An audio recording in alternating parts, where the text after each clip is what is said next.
In this video, we want to look at an example of a goodness of fit test. So bicycle deaths.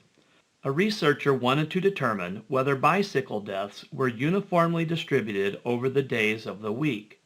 She randomly selected 200 deaths that involved a bicycle, recorded the day of the week on which the death occurred, and obtained the following results. The data are based on information obtained from the Insurance Institute for Highway Safety.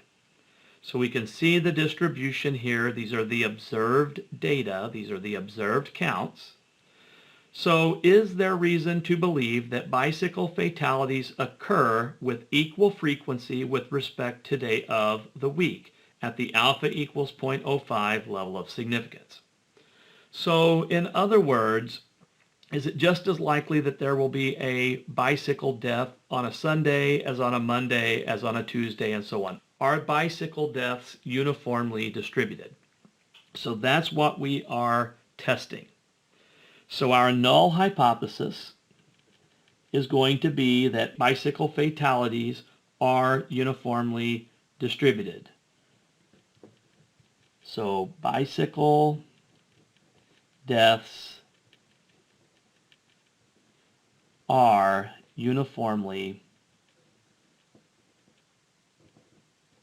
distributed.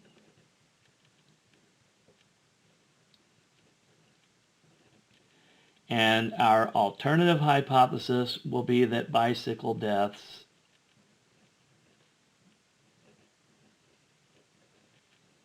are not uniformly distributed.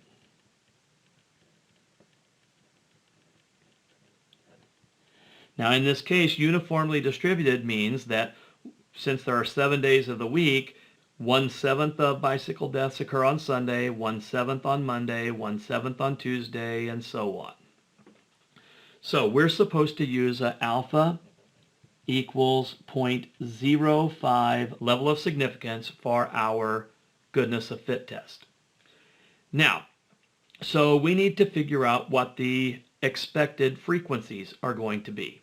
So if we add up the 16, 35, 16, 28, 34, 41, and 30, that adds up to 200. We were told that in the problem. So what would the expected frequencies be? Well, if I take 200 and divide by 7, that is going to be approximately 28.5714. So I would have expected 28.5714 deaths to be on Sunday. This would have been my expected. This is the observed. So I would have expected 28.5714 on Sunday. And if it's uniform, then I would have expected the same thing on Monday and the same thing 5714 on Tuesday, 28.5714 on Wednesday. Again, 714 there. Same on Thursday. So if I continue my expecteds here, 28.5714, 28.5714, 28.5714. And again, these results here are observed. So if I were going to do this by hand, which I'm not, then I would take my observed minus my expected squared divided by my expected. Observed minus expected squared divided by the expected. Observed minus expected squared divided by expected, and so on. This would be nastier to type in the calculator this time because we have these nasty decimals for expecteds instead of nice, neat numbers like previous. So I'm going to let my calculator calculate the chi-square test statistic. So I'm going to let my calculator calculate chi-square naught. Now before I do that though, I need to address the fact that we do meet the conditions for using the chi-square distribution. All of our expected values are greater than 1, and in fact all of our chi-square values are greater than 5, so no more than 20% are less than 5. So we meet the condition to use the chi-square distribution. So again, I'm going to let my calculator do that for me. So if I bring in my calculator, I have already entered this information into my calculator. So I have the observed values in list 1, and I have the expected counts in list 2. So I've already done that. So second quit, I'm going to go to Stat and Test, and I'm going to scroll down to Goodness of Fit Test on my calculator. Again, option D on my calculator. My observed values are in list 1. My expected values are in list 2.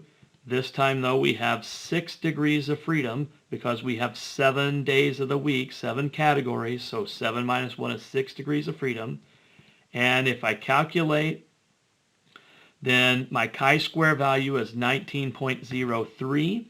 So this is 19.03, and my p-value is 0.0041.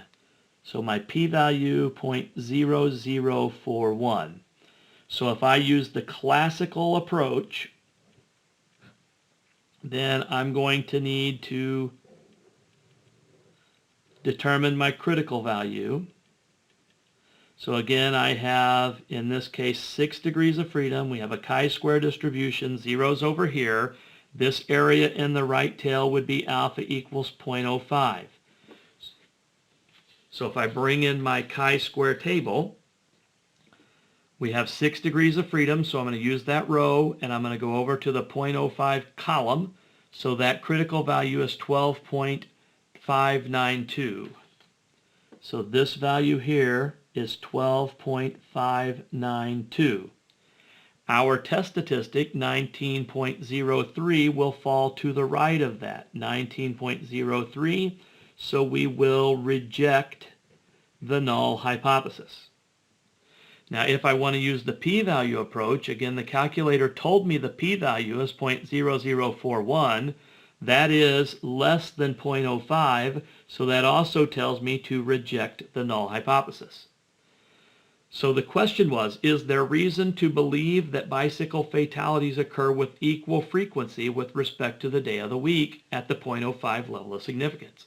Well, our null hypothesis is that bicycle deaths are uniformly distributed, and we are rejecting that. So the answer to the question is no. There is no reason to believe, at least not based on this data, that the deaths are uniformly distributed over the days of the week. So these deaths are not uniformly distributed. Now we could also use StatCrunch to conduct this test. Here I have already entered the days of the week and the frequencies into StatCrunch. So these were the number of deaths on the given day of the week. These are the observed counts. So I'm going to go to Stat and Goodness of Fit and chi-square. I'm going to choose frequency for the observed counts. And in this case, I don't have to calculate the expected counts because I'm testing to see, are these uniformly distributed? So if they're uniformly distributed, all cells should have equal proportion. So I'm selecting that bullet. If I say compute, then StatCrunch returns to me in this window the chi-square test statistic, 19.03. That agrees with our calculator computation. It also gives me the p-value, 0.0041. That also agrees. Now again, I have to know what to do with those. So I would have to compare the 19.03 to the critical value, 12.592. Since it's bigger, I reject the null hypothesis. And I have to know to compare 0.0041 to 0.05. Since it's smaller, I reject the null hypothesis. So again, StatCrunch will do the calculations for me, but I have to do the thinking. I have to know what to do with it. And notice also that StatCrunch returns the expected counts here for me as well, which again, each of those is 200 divided by 7.